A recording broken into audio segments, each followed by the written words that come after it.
La sécurité ne doit jamais être une option, mais une priorité. Ces mots résonnent puissamment lorsqu'on évoque les freins à air de Westinghouse, une invention qui a sauvé d'innombrables vies sur les rails. À la fin du XIXe siècle, la vitesse des trains augmentait, mais avec elle, le risque d'accidents tragiques, souvent dû à l'inefficacité des systèmes de freinage.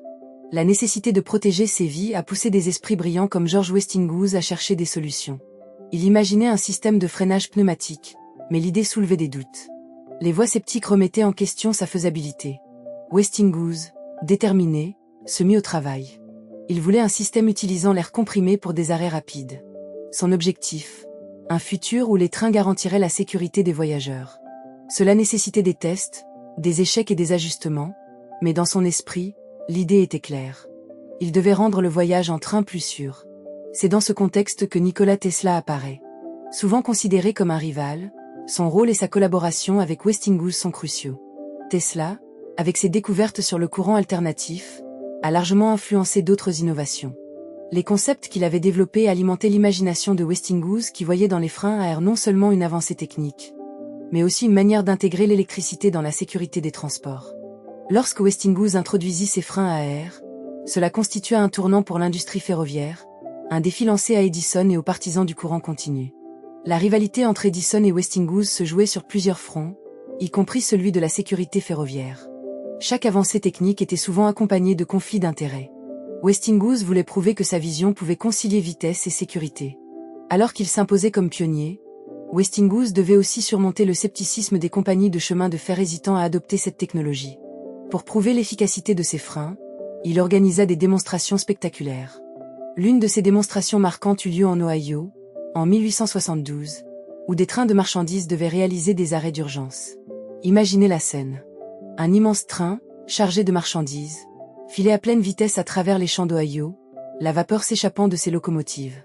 Les spectateurs, rassemblés sur le bord des rails, retenaient leur souffle. Les mains sur les lèvres, ils observaient le défi audacieux de Westinghouse. À quelques centaines de mètres de la ligne d'arrêt, le signal fut donné. Les freins pneumatiques se mirent en action, et dans un fracas assourdissant de métal, le train s'arrêta net. Les applaudissements fusèrent, vibrant d'un mélange de soulagement et d'admiration. Les journaux relayèrent ces succès. Cependant, les lobbyistes d'Edison, désireux de protéger leurs intérêts, tentaient de discréditer Westinghouse et Tesla, semant le doute sur la sécurité et la fiabilité des nouveaux systèmes. Malgré les revers, Westinghouse poursuivit ses recherches.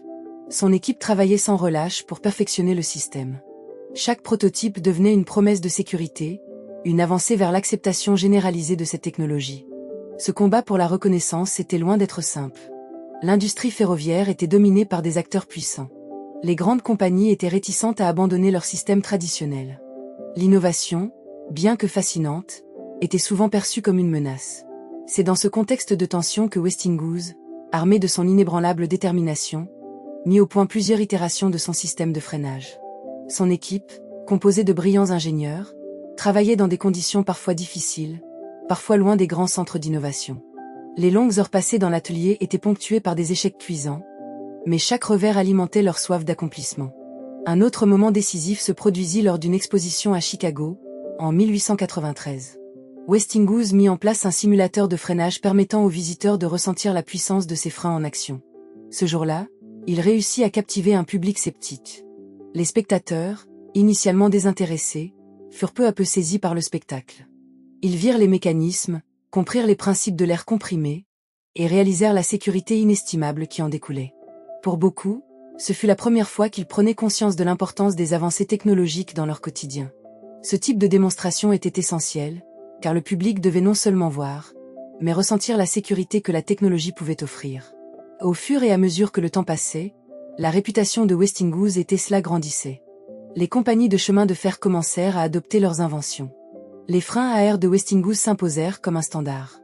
Cependant, derrière chaque avancée se cache un héritage complexe, celui des luttes pour la reconnaissance. De nombreux témoignages de l'époque évoquent des réunions où Westinghouse, souvent en désaccord avec des investisseurs, devait défendre sa vision. L'innovation, comme le disait Tesla, est souvent le reflet des espoirs d'un futur meilleur. Tesla, en particulier, vivait dans un monde où son génie était souvent incompris. Il était le créateur d'idées qui semblaient provenir d'un avenir lointain.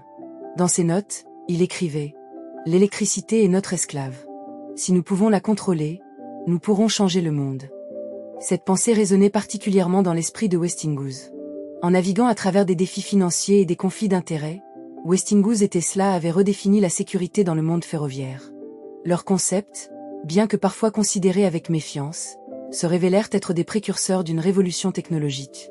En 1893, lors de l'exposition mondiale de Chicago, Westinghouse et Tesla dévoilèrent la puissance du courant alternatif en alimentant l'ensemble de l'événement.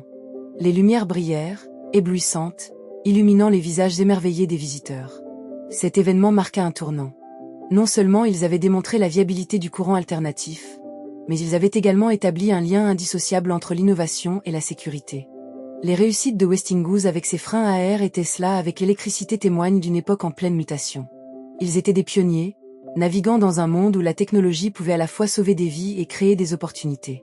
Les freins à air, par exemple, ne devaient pas être perçus comme de simples dispositifs mécaniques, mais comme un symbole d'une nouvelle ère où la sécurité routière était enfin prise au sérieux. Dans un monde où les accidents de train faisaient régulièrement les gros titres, leurs innovations offraient un espoir tangible. Ainsi, la bataille entre les courants continus et alternatifs, entre la vitesse et la sécurité, continue d'hérisser les poils de tous ceux qui croient en un avenir meilleur. Westinghouse et Tesla, deux visionnaires, étaient des architectes d'un monde où chaque vie comptait. Le moment tant attendu était enfin arrivé. Les freins à air allaient être testés sur des trains en circulation. Les cœurs battaient à l'unisson. Lorsque le signal fut donné, les freins se mirent en action. Dans un fracas de métal, le train ralentit. C'était une victoire pour tous ceux qui croyaient en une technologie au service de l'humanité. L'héritage de Tesla et Westinghouse se manifeste non seulement dans leurs inventions mais aussi dans leur vision. Ensemble, ils ont transformé la perception de l'électricité, révélant son potentiel.